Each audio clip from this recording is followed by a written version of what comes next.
Hi, everybody. Hey, Meet my robot friend. hello, my name is Jeff. Second generation robot. Yeah, you should have seen the first generation. Welcome to Generations. We're at it again. Yeah, and you're up. We take turns. We usually take turns, offering musical selections, and it's your turn. Well, and the selections I put out there are songs that are in my music library that I play on my random list all the time. And to help give Jeff and the rest of you some idea of how my brain works and picking up music that I like. And the one I've got this week is it's pretty high up on my list. The name of the song is Summertime, and there's several versions, but this one we're going to do two versions. We did an episode recently where it was a 2-for-1 deal. You got to hear two different songs all on one video. Well, this time you hear two songs, but it's the same song, just two different versions, the original and the cover. And as I got to thinking about it, and I'll tell you right off the bat, the cover is by far my favorite. But it got me thinking about covers. We've talked about them before. We've played at least one I'm thinking of, maybe more, and we've talked about them.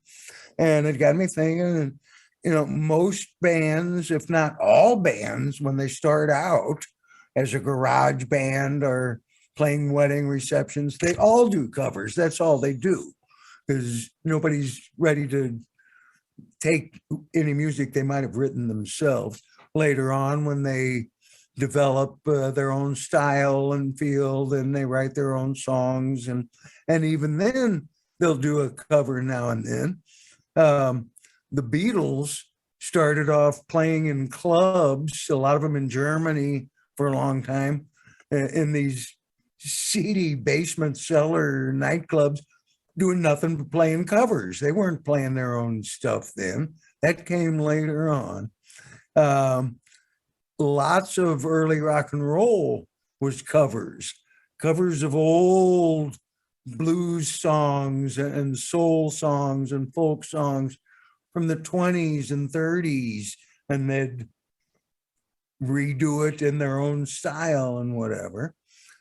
Sometimes covers are very similar to the original. Sometimes they're drastically different. Sometimes you like the original better. Sometimes you like the cover better. One case in point, Led Zeppelin, Battle of Evermore. That was covered by a group called the Love Mongers, which consisted of the Hart sisters. That was their name, wasn't it? Hart? Hart. Ann and Nancy Wilson. That's it. Yeah. Thank you.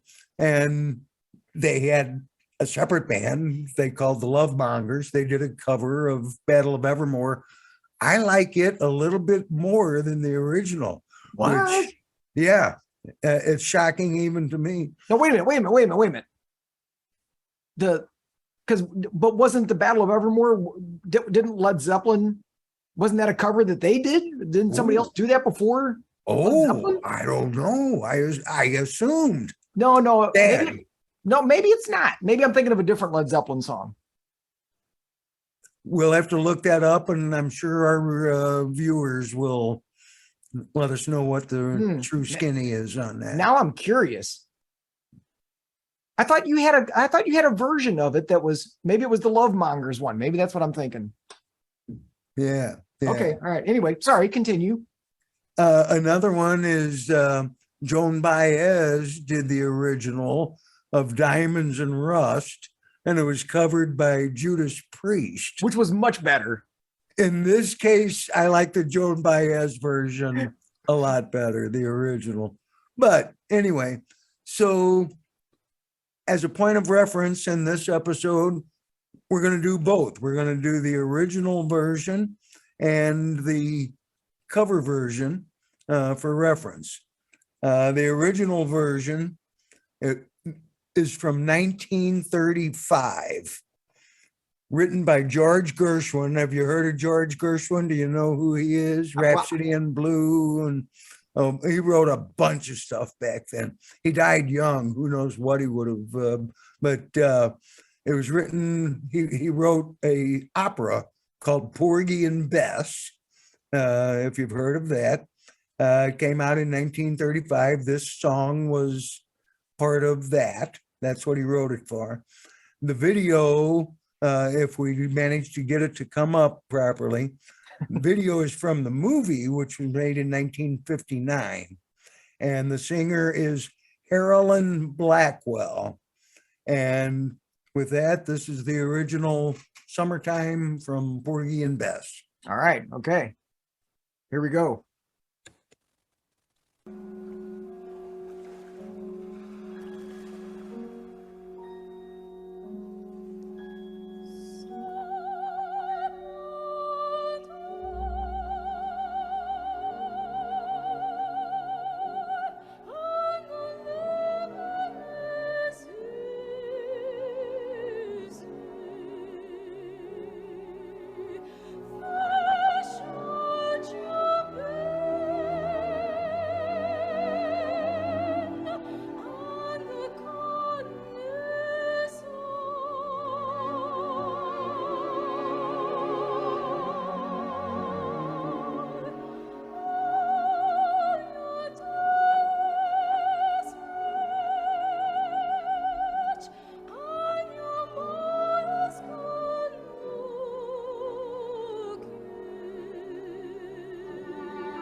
I can see right now you're wondering, what is the cover gonna be of this?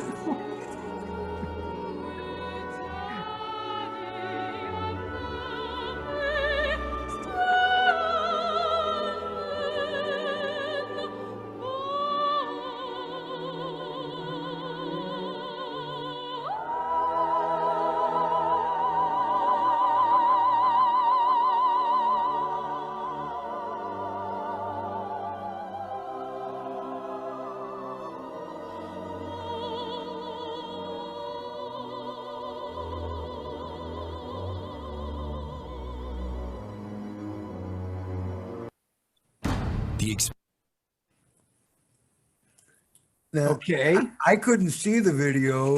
Will it show up? Yeah. Okay, good. Yeah, what'd you think of that? I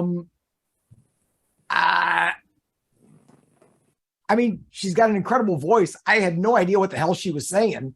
You know, Summertime and the living is easy. Catfish jumping and the cotton is high. Your daddy's rich and your mama's good looking. So hush, little baby, don't you cry. so, you know, your point about not knowing what the cover was, I mean, you had kind of given me a heads up, and I could not hear it you know, I was trying to go. I know the cover, and I was like, I could not hear it. That's why I had to do this, to show the contrast. I mean, it's the cover has the same words. It has the same basic tune, but done so incredibly different that it's hard to, I mean, that's what inspired me to even bring all this up, is because the original was written in 1935. And the cover that we're about to hear, have you got it queued up there? Just about working on it here. Yep, I've got it. It was written in 1935, and the cover was done in 1969 by Janis Joplin. And here it is.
Jumping now,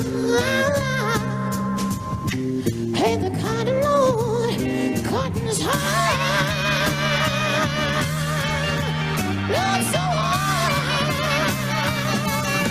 you dogs rich,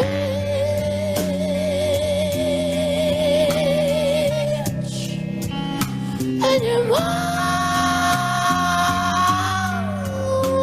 fix she's mighty good looking, baby. I said she's looking pretty fine to me now. Yeah. Hush, baby, baby, baby, baby, baby, baby, baby. No, don't you cry.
Gonna spread your wings on a take to the sky,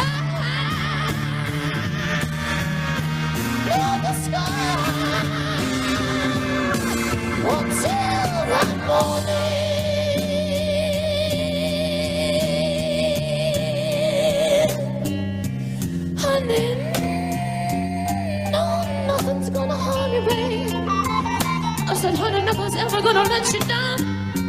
Oh, I just wanna do it. Hush, baby, baby, baby, baby, baby, baby, baby. No, no, no, no, no, no,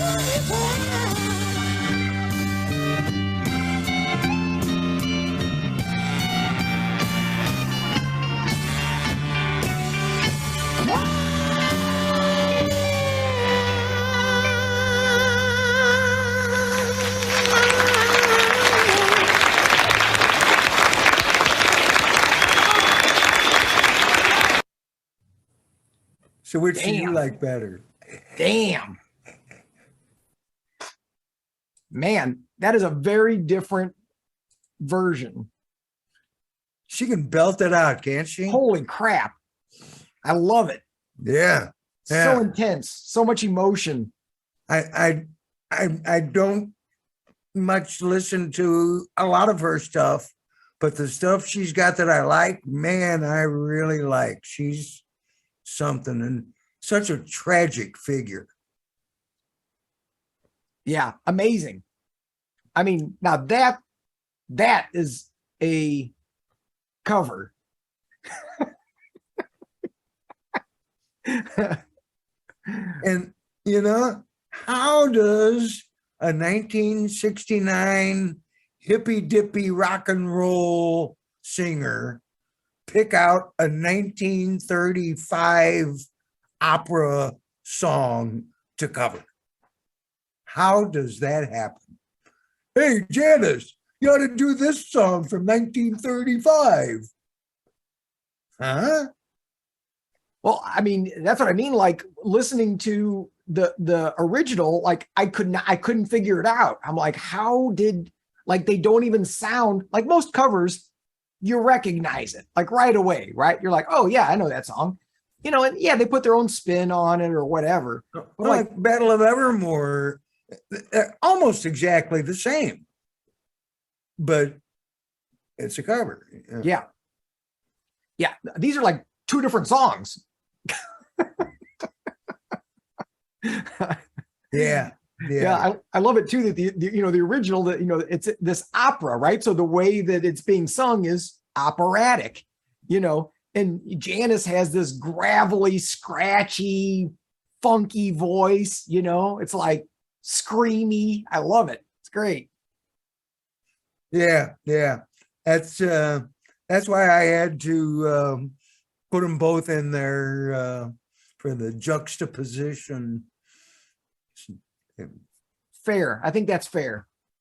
I'd be interested to hear in the comments from our viewers songs that they particularly are impressed by that are covers. That's a good one. And what's funny is I frequently, semi-frequently, get surprised. I'll hear a song and I think it's an original. And then somebody's like, oh no, somebody did that way back in whatever, who knows? And it's like, oh, like I had no idea, right? Like some song that, I mean, again, like in this case, it was 35 years after the original. Yeah. And totally different. Like you could hear this and never know. I would have never known, if you Exactly. had told me, Well, and I attribute it to my early exposure to a wide variety of music that I happen to be semi-familiar with Porgy and Bess. So, and yeah, once I realized, oh, she's singing Porgy and Bess Summertime. Holy smokes. Holy smokes is right. Yeah. Way better version. Yes. Yeah. I mean, no offense to the original singer or George Gershwin, but hey, man, His was written at a different time for a different audience. Good point. Good point. That was a good one. I like that. I like the cover, the original cover idea. That's a good one. Cool. I know we did Rolling Stones. I Can't Get No Satisfaction. That was what, Devo? Yeah. Have we done any other covers That that we we know of? Right. I'm not sure. All right. Well, we'll have to remember to mention that aspect if and when we happen to do another one. Yeah, now it's got me thinking. I have to figure that one out. So you said this one is this version, the Janis version, is somewhere up on your in your tops, yeah? Or did I Oh, miss yeah. it? Yeah. I prefer the studio version, but being able to see it, looking at her face doing that. But yeah, that's up on my list. Top 10, top 20. Oh, well, I don't know. I hate to put a number on a thing like that. I mean, gosh, it's You put me on the spot here. I'm under all this pressure. Top 62. top 62. All right, okay, all right. And that's out of like, I don't know, 15 or 1600 songs. So Okay, well, that's pretty good then. Awesome. I might have to add that to my list. It's not on my list, but it's but I like it a lot. do you have any Janis songs on your list? Because she's got a number of good ones. She does. I don't actually. My music lists are a little bit weird at the moment. So I'm not surprised, but that she's not on there, but I think she should be. Mental note. Mental note. I got it. All right. Cool, man. Well, thanks. That was a good one. I like that. That's a fun juxtaposition. And you readers, let us know what covers you like and whether you like the cover better or the original better. And I think we should do another one of those sometime. Can do. Can do. There's plenty to choose from. All right. Awesome. All right. Everybody knows what to do on pushing buttons, joining up, subscribe. What are we up to? We broke 100, didn't we? Or not? Yeah, I think we're up to like 200, aren't we? Oh my goodness. I can't stand it. Instant fame. It's gonna go to my head. Yeah, yeah. Okay. All right. Thanks, guys. See Bye, you. everybody. Bye.